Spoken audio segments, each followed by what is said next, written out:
Mayday, Mayday, United 28. Engine failure, need a turn immediately. Jet engines on fire, mid-flight. Fragments crashing to the ground. And above all, a series of crashes. A Boeing 737-200 crashed this morning. 2 in 2018, 1 in 2019, 1 in 2021, and another in 2022. 5 crashes in 5 years for Boeing. Why this string of misfortunes? Boeing is unquestionably having difficulties. Boeing has broken the contract of trust. With never-before-seen 3D animations, terrifying archives, and analysis of the black boxes, experts, engineers, and pilots will explain to us, minute by minute, why planes that brought Boeing's fortune and pride all of a sudden fell. As the plane rolls to the right, it's clearly out of control. When you make a mistake and put something very big in the wrong part of the airplane, it can be catastrophic. How can a simple miscalculation unbalance a 50-ton aircraft during takeoff? Why did software that was supposed to help pilots keep the plane in the air turn against them in a vicious circle? The MCAS is thinking that the airplane is like pitched up like this. Like it's thinking, oh my God, they're traveling to the moon, right?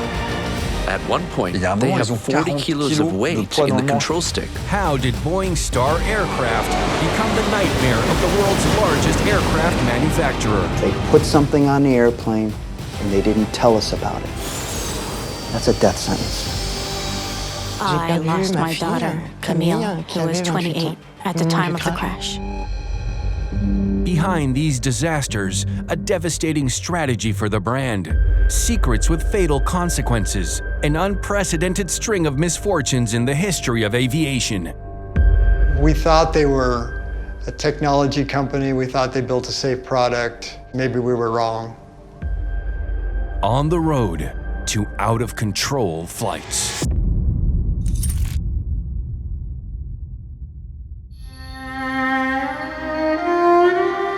March 21st, 2022, in Guangxi, South China. In the heart of the mountains, a gigantic crater, 20 meters deep and 45 meters wide. The terrible impact of the Boeing 737-800 that crashed at 2:22 p.m. The China Eastern Airlines plane disappeared from radars 1 hour after takeoff. A nearby surveillance camera captured the plane's fall.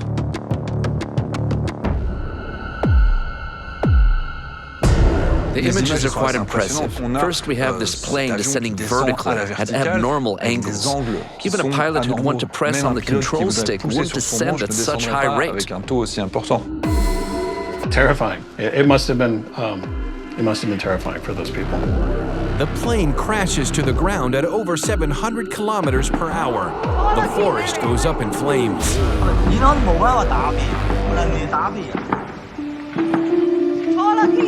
All 132 people on board were killed instantly.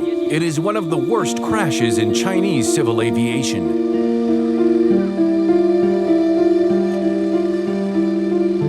The weather was good that day. The airplane, it had been maintained properly.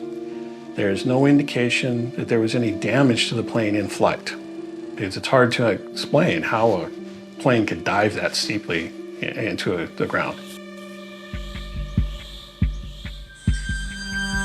The investigation begins, but already the world's media gets carried away. Without even waiting for an explanation, all eyes turn in the same direction. Boeing is unquestionably having difficulties. The American manufacturer, Boeing. There's a suspicion about Boeing that wasn't there before. After each crash, people think of the manufacturer's role much more quickly than they used to. Every time something goes wrong at Boeing, immediately everybody says, oh, it's Boeing again. A reflex against the American giant, whose planes were nevertheless reputed to be the safest in the world. To understand this reversal of opinion, we have to go back 5 years to 2018, when the string of misfortunes began.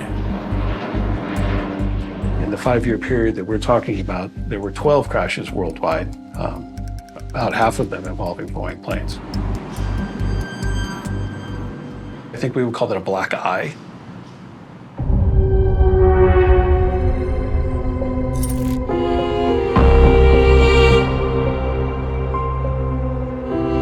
The first blow to Boeing's wing is here, in Havana, May 18, 2018. It's 11 a.m. at Jose Marti International Airport. 100 or so passengers bound for Holguin in eastern Cuba are watching the notice boards. Their flight has not yet been announced. And for good reason. Their airline, Cuba and Aviation, has a problem. The plane that is to charter is in no condition to fly due to maintenance or spare parts. Therefore, the company chooses to use a Mexican charter company. The flight was called a wet lease. This company, Global Air, was providing the aircraft, the crew, and the maintenance crew to Cubana Airlines. A last-minute change that does not worry the passengers of Flight 972. The aircraft rented for the occasion is similar to this one. It's a Boeing 737, Boeing Star aircraft. Before the pandemic, a Boeing 737 was taking off and landing every 1.5 seconds somewhere around the world. Designed in 1967, the 737 quite simply revolutionized civil aviation. Unlike its predecessors, its engines are placed under its wings. This increases the size of the fuselage while maintaining a high level of takeoff performance. A former airline pilot, Randy Babbitt, has every confidence in this aircraft. You know, my first flights were, this is a magnificent machine. It's got a lot of power, and its ability to climb very quickly is amazing compared to the older aircraft. Over the past 50 years, the 737 has seen improvements, but it has never gone out of fashion. For a simple reason. It is one of the safest aircrafts in the world. The 737 for me is my old bicycle in the garage. I know it well. I trust it. The systems on Boeing aircraft, it had a reputation of safety. If this failed, this would take over. And if that failed, this system would take over. The redundancy, the backup, should something go wrong. It was built like a tank, but also had the mechanical intellect to know if things got bad, I've got your back. Don't worry. We have a saying, if it ain't Boeing, I ain't going.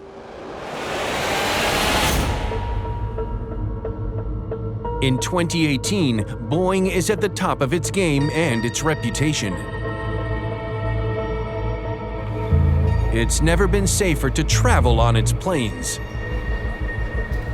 This is a year in which there were 0 fatal crashes in the world for commercial activity. Aviation, we have reached absolute zero. No one can yet imagine that the skies will suddenly darken for Boeing. On May 18, 2018, just 40 seconds after the takeoff of Flight CU-972. It's 11 a.m. A takeoff is scheduled in 1 hour at noon. As passengers make their way to the boarding gate, airport staff load the luggage on board. A crucial operation, which starts at check-in and weighing of the luggage.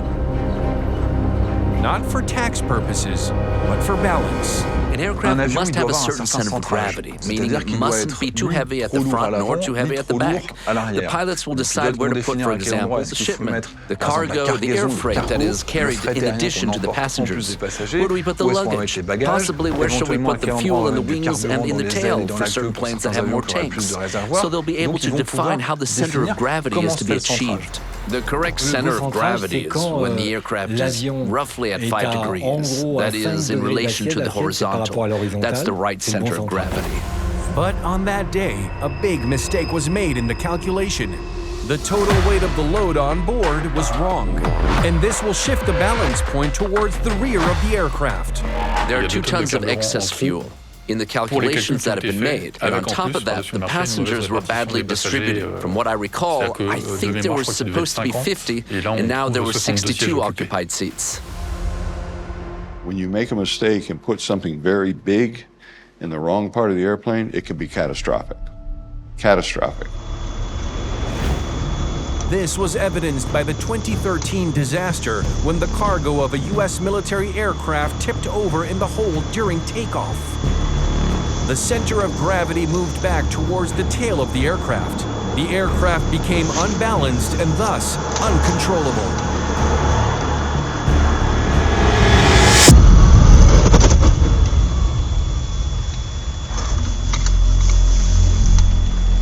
The worst is therefore to be feared for the 114 passengers and crew of the Cuban flight, who are still unaware of the balance problem. At 12:09, the control tower gave the green light. The takeoff phase begins.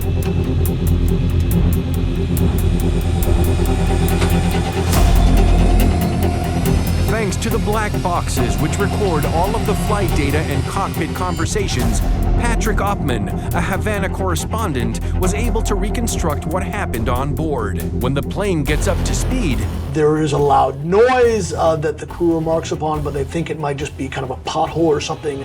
They're not concerned by this noise.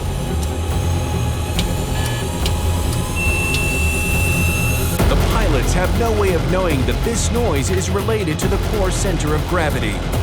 Their plane is one of the first 737s to come out of Boeing's factories. It is 39 years old. While rolling, you can't tell if it's off-center or not. On new planes, you get a center of gravity alert, and so you can stop the plane. But on older planes like this one, there is no alert.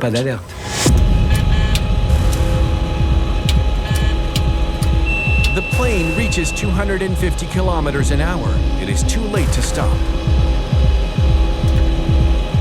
And just as it has left the ground,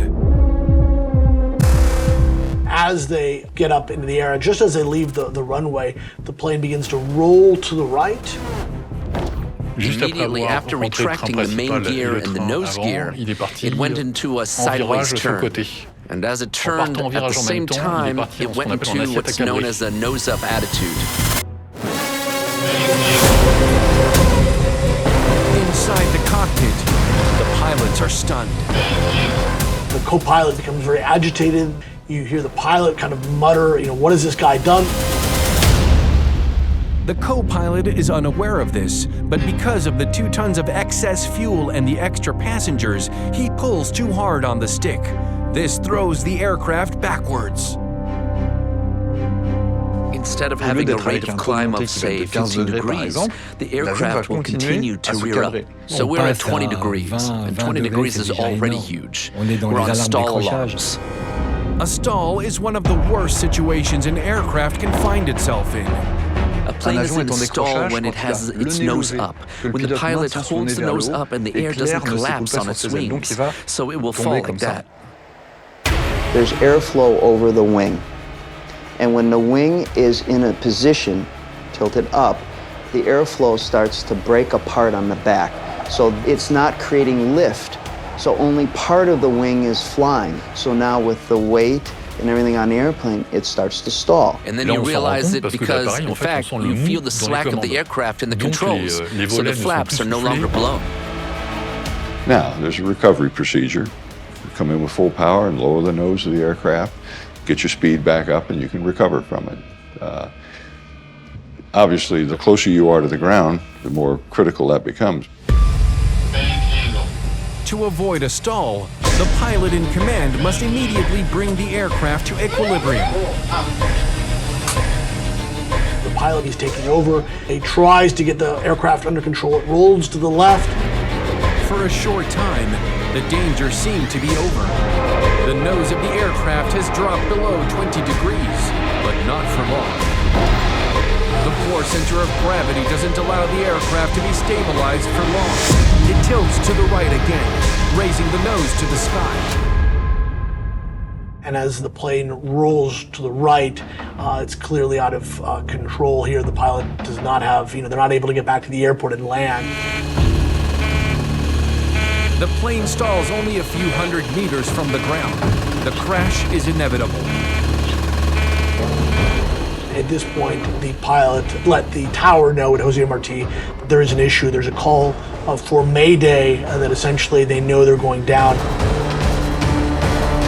The passengers are doomed, and the death toll may rise further. Under the sinking Boeing, a suburb of Havana and its 200,000 inhabitants. This is a very habitated area. There are lots of people who live around the airport. There's a school that's very close there. There's a lot of buildings. In a final act of bravery, the captain pushes his plane as best he can over an unoccupied area of Havana. It's 12:10 p.m. The Cuban plane hits the ground. Look at the plane! Oh no! Oh no! Oh dear, it's crashed! Oh, terrible! Oh my, an entire plane just crashed into the ground. Surveillance cameras and telephones captured the crash live. Correspondent Patrick Oppman immediately goes to the scene, as close as possible to the crash area.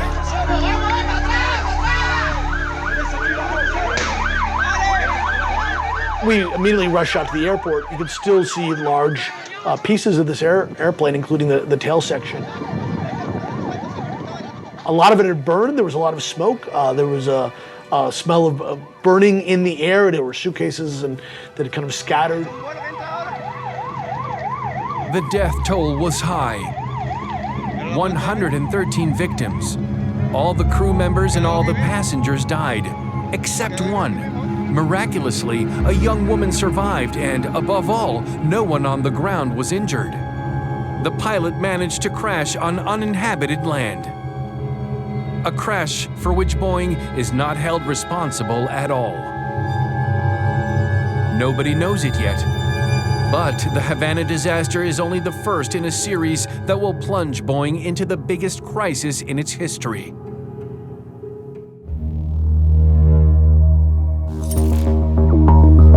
Only 5 months after the Havana drama, the nightmare starts again. October 29th, 2018, at the airport in Jakarta, the capital of Indonesia. It's 6 a.m., but the boarding lounges are already full of people. In Indonesia, the airplane is the most used means of transport to reach the country's 17,500 islands. But it is far from being the safest.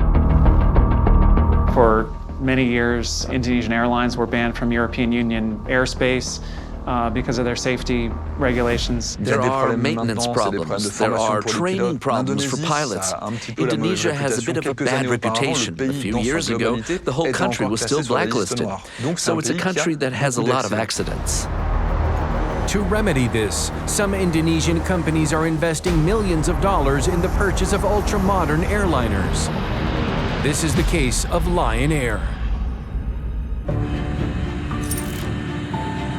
When a passenger of Flight 610 films his boarding this October 29, 2018, he discovers a brand new plane, a Boeing 737 MAX, the new technological jewel of the American manufacturer. Boeing sold 1,000 of them in the first 12 months, which is remarkable. Lion Air bought 251. They were one of the first customers. A newborn that allows Boeing to overtake Airbus, its main competitor. But it will become the American firm's cursed child.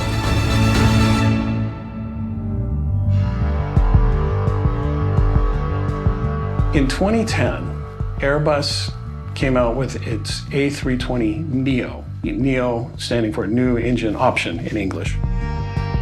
It's a completely innovative aircraft that consumes 20 to 25% less fuel than the previous generation. This is huge in terms of aeronautics because this is where the airlines will make some of their money. At the time, Boeing was developing a different type of plane, a larger one, for long distances. But a phone call changed everything. When the boss of American Airlines calls the CEO of Boeing and says, I want to buy the Airbus A320neo, what about you guys? What are you offering? That was a wake-up call for Boeing, as the company had always bought Boeing aircrafts up to now. So, the order coming from Boeing executives is, we're going to get beaten to the punch. Build me the same plane, but hurry up. A more fuel-efficient aircraft cannot be invented with the stroke of a pen, so Boeing has an idea to go faster. To modify an existing model, the famous 737, which all pilots already know how to fly. This will please the airlines, which will be able to buy a plane that consumes little fuel without having to finance new training. Win-win. At the time, Ed Pearson was working at Boeing. He remembers that race against time for the 737 MAX. It's a very complicated, choreographed production. And so as the plane goes down the production line, there's literally thousands of workers who are touching the plane and doing different things to build to assembly the plane.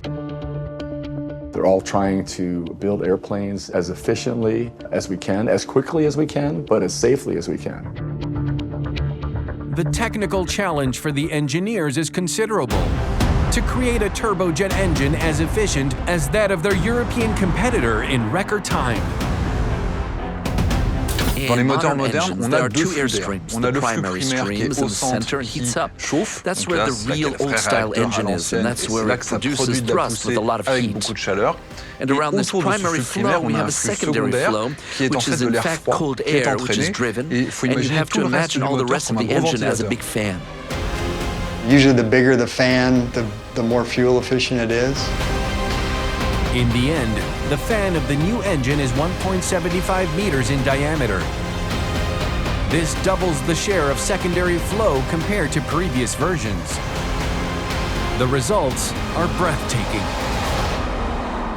A 737 MAX, carrying 180 people, is burning less than 4,000 pounds of fuel an hour. A comparable airplane 20 years ago would have burned 12,000 pounds in an hour. The problem is that once installed on the 737, the giant engines almost touch the ground. The 737 is very low slung. It was designed so long ago in the 1960s that it was considered an advantage that its landing gear were so short that baggage handlers could simply throw bags into the side of the fuselage. So if you don't want to change everything on the plane because you have to be quick, you have to move the engines forward so that they don't touch and allow a tilt. They had to move them closer to the fuselage and then raise them up. So they shifted the center of gravity on the airplane. What that does is it changes the way the airplane flies.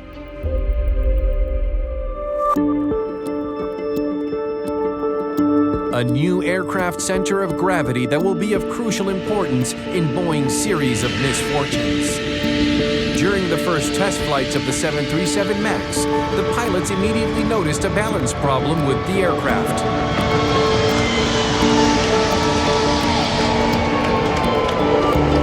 After the first flight, this issue was discovered where in tight, high-speed turns, there was a tendency to pitch up because of the larger engines placed further forward on the wing.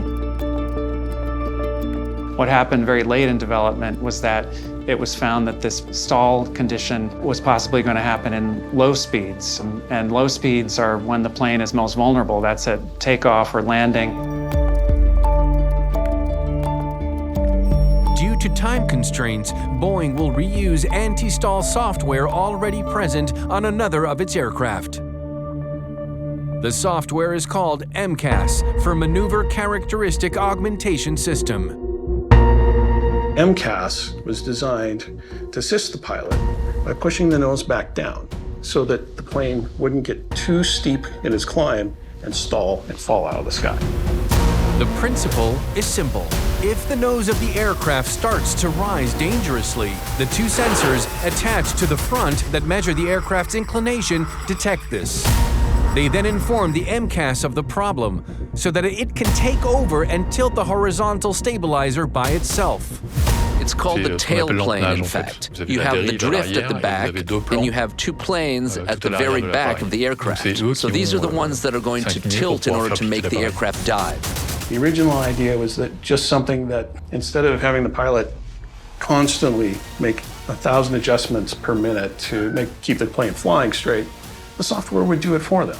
And that all works great. It's perfect.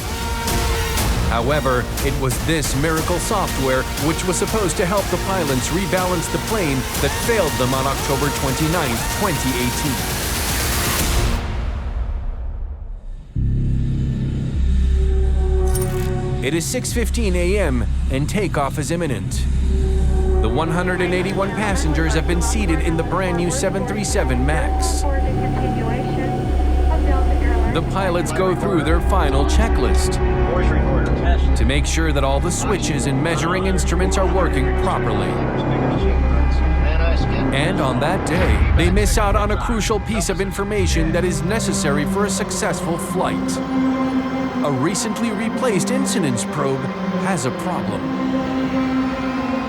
Lion Air bought this spare part second-hand from an aircraft scrapyard.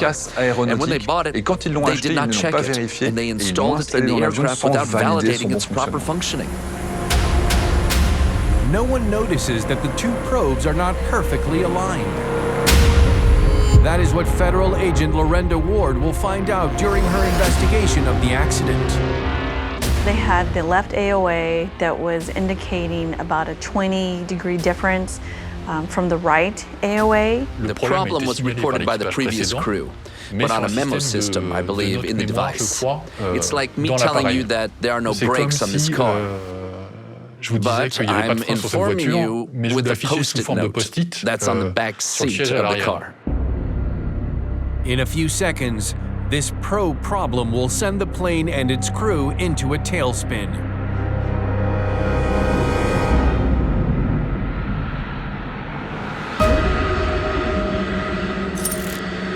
6:20 a.m. The plane starts on the runway. When I went to take off, everything was normal until they got to rotate, where the nose came off the ground. They had an immediate red light and a horn go off, what is called takeoff configuration. They see something that no pilot wants to see soon after takeoff. An airspeed disagree warning, an altitude disagree warning, a warning about hydraulic pressure. The aircraft has a normal 15-degree bank at takeoff. But the faulty probe thinks it's at 35 degrees, an angle above the stall threshold. This false information triggers a whole series of alarms, even the one installed in the flight captain's control stick. The stick shaker on the captain's side shakes the stick. It's a can that's down on a control column, and it has a metal piece in it, and it's imbalanced, so it rattles. Very loud. That comes on to tell you are approaching a stall. It was difficult for the pilots to understand what was going on, especially since their aircraft does not have a faulty probe light. Boeing offers this option for a fee. It's not included directly in the basic package because it's not really considered as a safety system. Objectively, it's very questionable. Incomprehensible alarms in a plane that tends to behave well in the climb. The pilot does not worry and maintains his course. Dennis Tager is an American airline pilot with more than 20,000 hours of flight time. He has already faced this problem. And we're trained to handle that. It takes a moment, you have a startle effect, just fly the airplane, get the gear up, let's figure out what's going on. They were in the beginning stages of that. They were flying. They were going to survive. No problem. It is 6:25 a.m. The plane flies over the Java Sea. Its altitude is 5,400 feet, or about 1,650 meters. While the co-pilot searches for the origin of these alerts in the emergency checklists, the captain retracts the wing flaps to continue his climb. But just the opposite will happen. When the flaps are retracted, they go into the only configuration in which MCAS can be triggered. The MCAS receives false information from the left probe indicating a potential stall. It activates and takes control of the aircraft. The MCAS is thinking that the airplane is like pitched up like this. Like it's thinking, oh my God, they're traveling to the moon, right? Like they're not gonna come down. So the airplane's trying to fix it. MCAS comes in with a nose down movement on the airplane by moving the stabilizers, this big piece of metal on the back of the airplane. And it moves the nose down very powerfully at a speed they've never seen before. In 2 seconds, the plane is in a dive over the Java Sea. Nobody knows it, but in 7 minutes, the MCAS will have crashed the plane.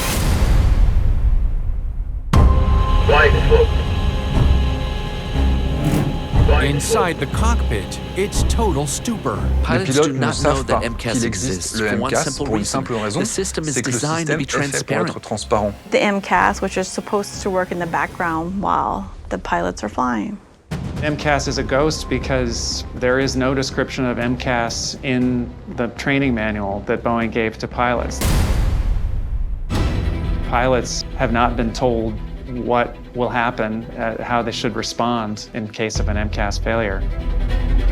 What can you do to regain control of the aircraft? Especially when you don't know that there is another master on board. I used to tell my students, you don't understand what is happening to you, whatever the reason, because something like this will always happen to you. You unplug everything and you take over control manually. The solution for it is to simply turn the system off. But unfortunately, they had some very conflicting warnings. They had overspeed warnings, they had stall warnings, everything was going. Bells are ringing, it's noisy, and I think they got overwhelmed. The situation seemed hopeless, but the pilot manages to pull the plane up. On his control stick, there is a button called Trim Control that allows him to regain control of the horizontal stabilizer. What the pilot does not know is that this switch also turns off the MCAS. The MCAS triggers for 10 seconds unless you stop it. They actually stopped it after about 5 or 6 seconds. And then they got the airplane nose to come up. Okay, I've got this. I don't know what that was. The captain thinks that the problem is solved. But the probe continues to send erroneous information to the MCAS, which reboots after only a 5-second pause. The MCAS is counting 1, 2, 3, 4, 5. Zzz, back down again. The system continues to believe that it has made a mistake, so it will reset twice, 5 times, 8 times. That's why we have this evolution of the plane, a bit like a roller coaster. The plane going up, the plane going down, and it cannot keep a stable altitude. It must have been absolutely terrifying on the flight. For at least 5 minutes, doesn't sound like a lot of time for some of us, but for about 5 minutes, he was able to control the aircraft and keep it wings level. In 8 minutes, the MCAS was activated 17 times, triggers that the commander miraculously manages to counter. But this fight against the machine will end up being short-lived. At 6 hours, 30 minutes, and 48 seconds, the captain handed over the controls to his co-pilot to ask the control tower to clear the airspace. He needs an emergency landing. Suddenly, the co-pilot panics. He can no longer control the fall of the aircraft. He has 3 MCAS firings that happens while he's on the control, and I think he may interrupt one but I think the last two, maybe not. The MCAS is too strong. It rotates the stabilizer at a speed of 0.27 degrees per second, whereas the pilots only act at a speed of 0.18 degrees per second when they press the trim control. So when MCAS runs for 5 seconds, if he doesn't hold this for more than 5 seconds, it's a tug of war. The MCAS is winning because it's relentless. So this is a battle that is doomed to fail.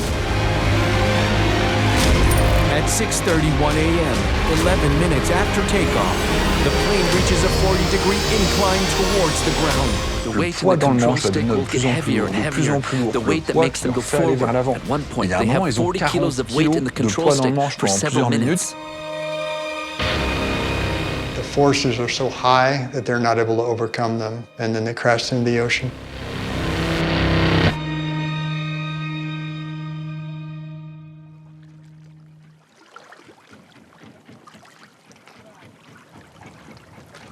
The Boeing 737 MAX hits the water at more than 700 kilometers an hour. The crash leaves no survivors.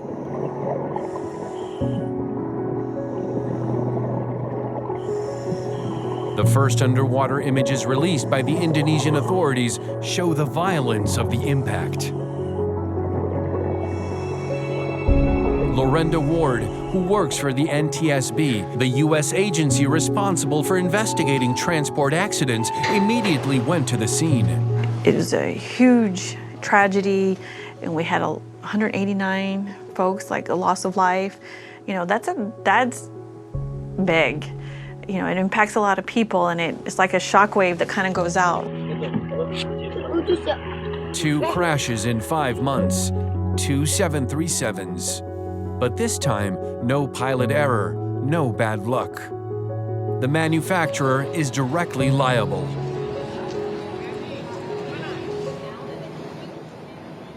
It has a huge impact on, well, any accident does, but this one was what they would call like a watershed accident. Because Boeing lied.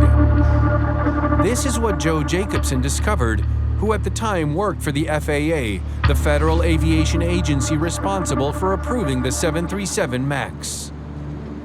This was a week after the Lion Air crash, and I got an email from a colleague asking, have we done any issue papers on MCAS? And my question was, what's MCAS? I have no idea what MCAS is. During the certification process, Boeing deliberately hid this anti-stall software that takes over the flight controls. Because pilots would have had to be trained in the new system. This training is very expensive for airlines. So as not to discourage buyers, the company decided to pass the MCAS under the radar of federal agents. Boeing is hiding the MCAS system. They've said internally, we'll call it MCAS. Externally, anybody outside of Boeing, we're going to say it's in addition to the speed trim system. And sort of obscure it and hide it. When the story broke, Boeing admitted the existence of the MCAS, but denied any responsibility for the accident. According to the manufacturer, Lion Air pilots could have managed the problem by applying an emergency procedure present in their flight manual. Boeing's line of defense is very clear. It's not our fault.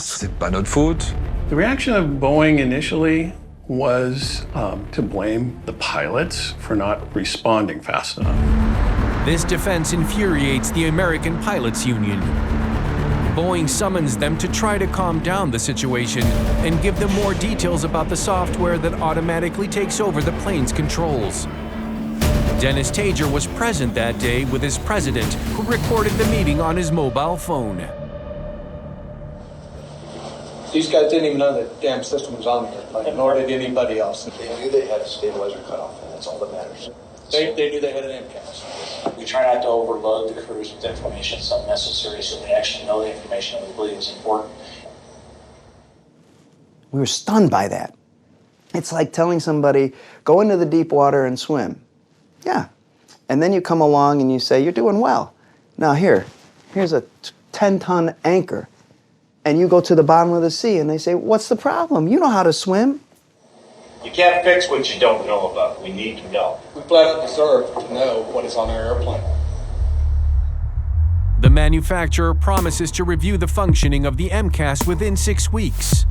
But grounding the 737 MAX fleet is out of the question. Boeing and its president at the time are hammering it home in the media. Their latest product is perfect. The bottom line here is the 737 MAX is safe. And the safety is a core value for us at Boeing. It always has been. And we ensure that our airplanes are safe. What everyone doesn't know is that Boeing is still lying about the 737 MAX and the MCAS. And most importantly, that the series of misfortunes is far from over. But I'm just thinking, we just missed another opportunity to prevent a tragedy.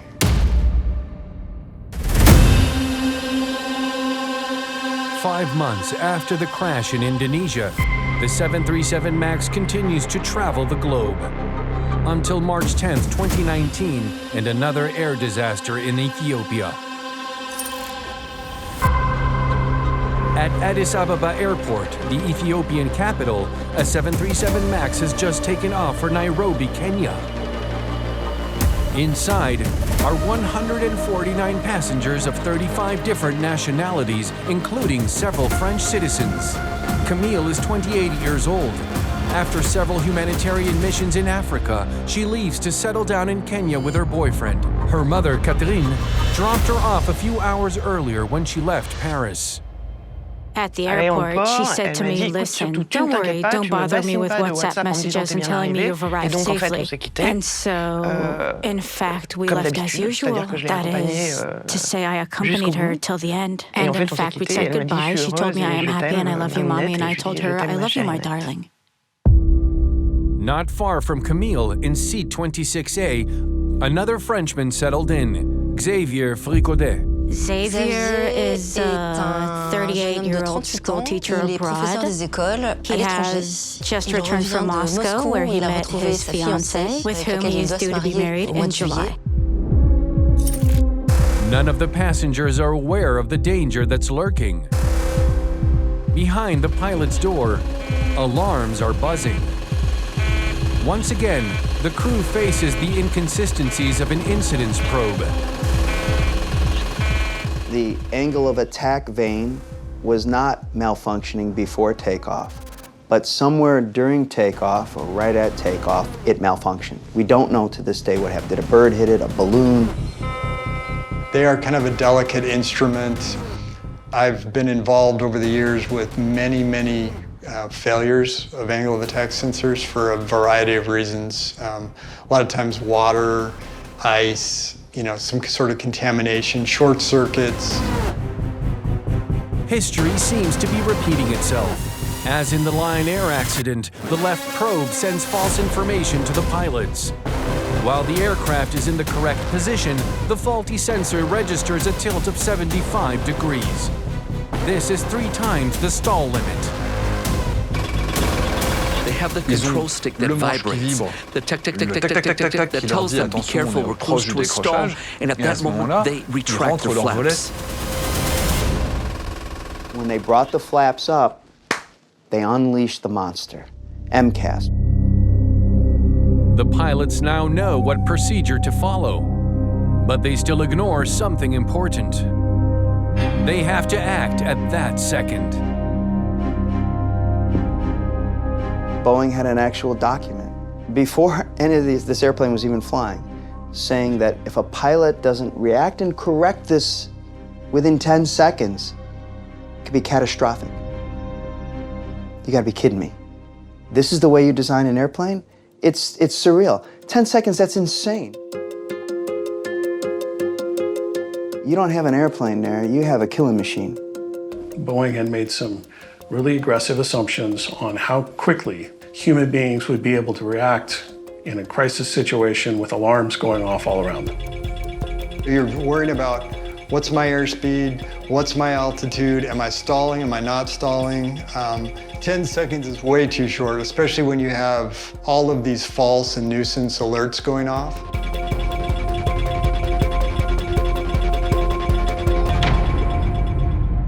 6 seconds after the software activation, the pilot finally pulls back on the stick and takes control of the horizontal stabilizer.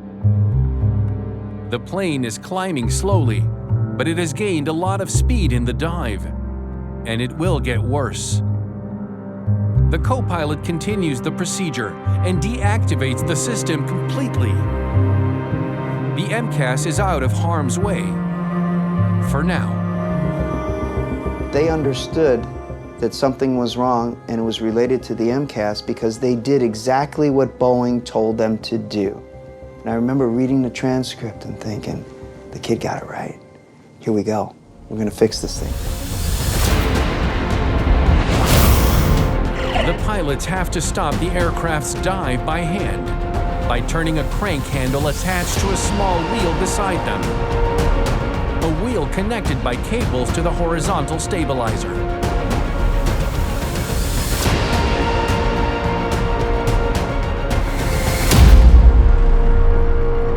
The first officer says, it's not working. The pilots are not able to move this manual trim wheel because of the control forces on the flight surfaces. No one is aware of it, but the plane is overspeeding.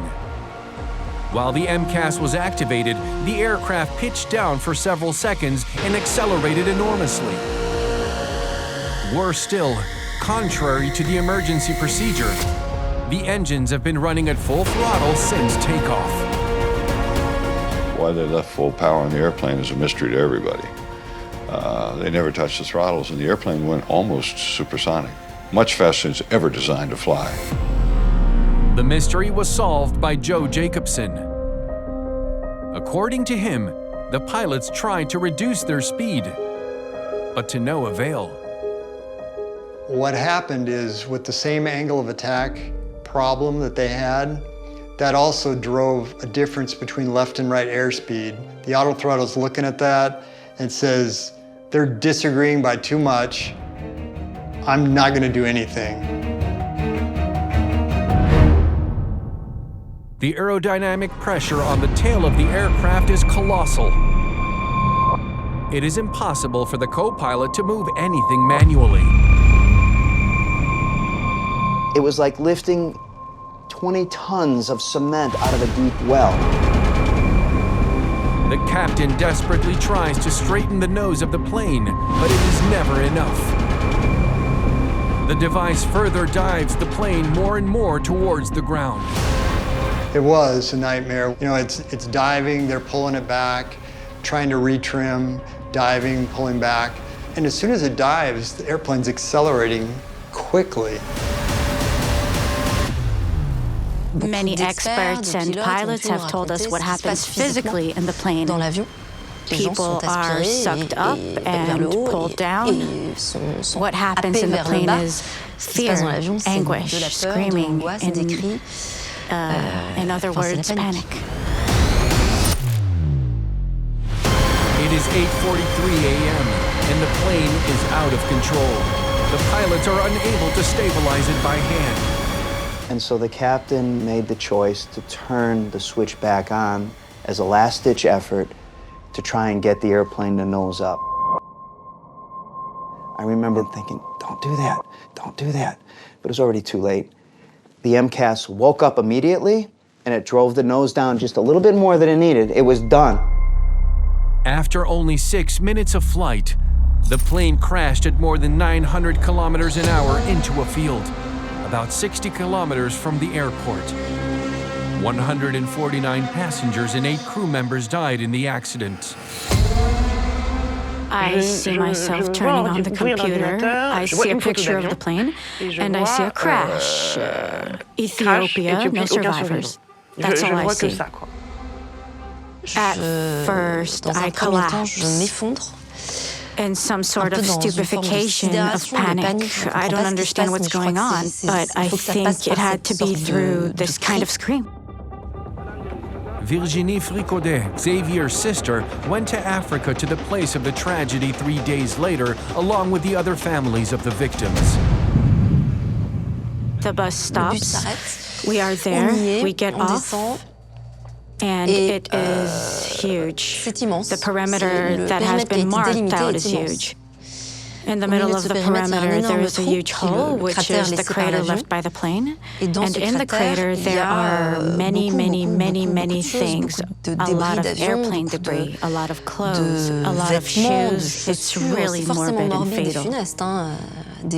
Little baby shoes. Everything is cut up, torn up. There is nothing left, in fact. For Boeing, this new crash is overwhelming. Unlike the Lion Air accident, the Ethiopian pilots are familiar with the MCAS and Boeing's recommendations in the event of a problem. Then obviously we have a problem. This is not just a one-off incident, there is a systemic problem. Boeing is now in the midst of an unprecedented crisis.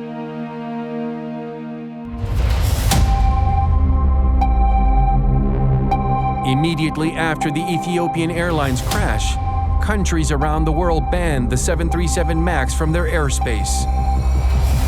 Everywhere, the same images: grounded Boeings.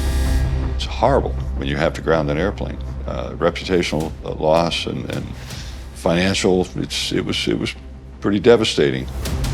As proof of the seriousness of the situation, the American Congress took up the matter. The conclusions are explosive: fatally flawed plane, sloppy certification, concealment of information. When Lion Air asked for additional training, one of Boeing's senior training pilots responded by calling them idiots, in an email internally. They've been a lot more attentive to Wall Street and making decisions that lead to the company being more profitable. And they've put a lot of pressure on the workforce, they put a lot of pressure on their suppliers to help them lower their costs. Did Boeing, blinded by profit, endanger the lives of others? Could these tragedies have been avoided? Ed Pearson, the production line manager, is interviewed by the U.S. Congress, to whom he recounts the race against time of the 737 MAX. During this time frame, just like the factory workers who were being rushed, there was an awful lot of overtime that was being assigned to employees.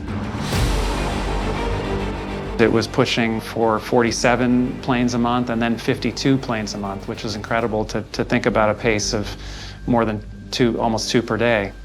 And we started seeing defect rates increasing. So I thought, gosh, we're really taking unnecessary risk. This is not healthy. This is dangerous. So that's when I wrote to the senior person and I asked him, to shut the factory down. His request remains unanswered. Production continues. 3 months after this letter, a first 737 MAX crashed in Indonesia. Then a second one. That was the first time in my life that I was thinking I wouldn't even want my family member on one of these planes, And that's a terrible thing to say, especially as a production manager. I'm really scandalized by what happened with Boeing. Things were hidden. The engineers were silenced. I lost my daughter, Camille, who was 28. I have so much anger, actually. I know what they are capable of. In fact, I know the duplicity. I know the compromises. I know the lie. Our mantra with Boeing, which used to be, if it isn't Boeing, I'm not going, it's now, I don't trust, and I'm gonna verify. This wasn't a chipping away at the trust. This was a sledgehammer taking boulders away from the trust rock. A broken bond of trust with the public, the pilots, and the airlines, and colossal financial losses. Boeing has lost $17 billion over the last 3 years, which wipes out several years of very high profits. So the American manufacturer rolled up its sleeves to get out of the most serious crisis in its history. It decided to compensate the victims to avoid repeated lawsuits. Its engineers worked for 20 months on the 737 MAX to make modifications.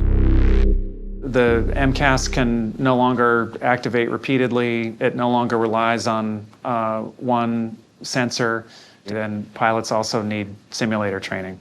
They've spent a great deal of time with the airlines and their customers redesigning the training program so that everybody's completely clear what this system does, why it does it, when it does it, how it does it.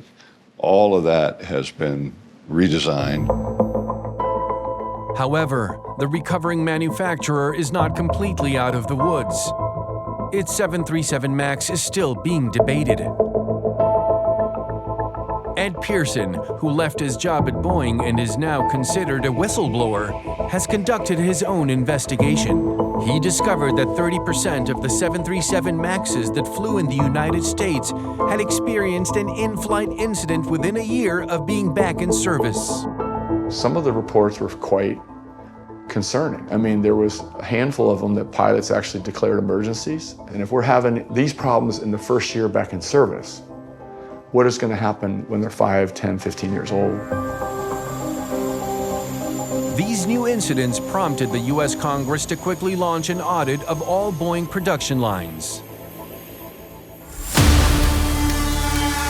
Because other types of aircrafts of the manufacturer have also experienced setbacks. Mayday, Mayday, United 28. Engines on fire, falling debris. Until this new crash in 2022 of another 737 in China. A crash, the cause of which months later is still unknown. If the aircraft manufacturer is not responsible for all these problems, there is doubt. The damage is profound. Every time there is an accident, every time there is a breakdown, the eyes turn to them.